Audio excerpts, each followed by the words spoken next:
Alright, to make an S-hook, I'm going to start with about a 3-inch piece of wire here, maybe a little longer. And I'm going to start off with my round nose chain nose pliers. And I'm going to start off at the sort of largest part of it. And I'm going to start sort of my S. Let me see here. So it's going to sort of start like this first. And then I'm a little too long with that S, so I'm going to trim up my ends before I put my little coils on.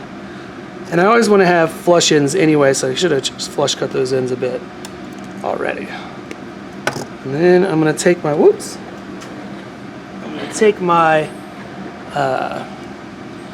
coil and my pliers. I'm going to start way out on the end and try and get a nice tight little coil on here. I'm going to close it all the way down. And then I'm going to put a nice tight little coil here. And then I got to do that final forming to make my S look like I want it to. So this isn't quite there yet.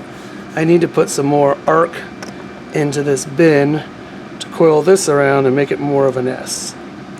And unless you're using a jig, each little S hook is going to look a little different. So I'm kind of working this around and making it around like this. I'm going to turn this in a little tighter, and then I've got a basic S hook there now, but I really don't feel like it's that pretty, so I'm going to make some minor adjustments to it and close it down.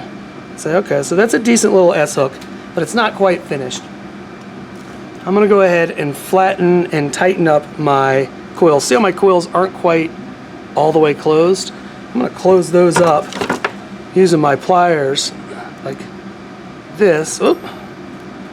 Using my pliers like this, I'm going to flatten this down a little more to close it down. Now if I can get my pliers on there, I'll show you what I'm doing.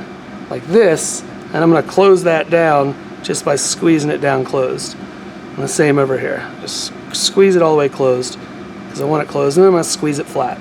So now this S-hook would be done if I wanted a round S-hook like this, but you'll notice these other ones have these nice little flat parts to them.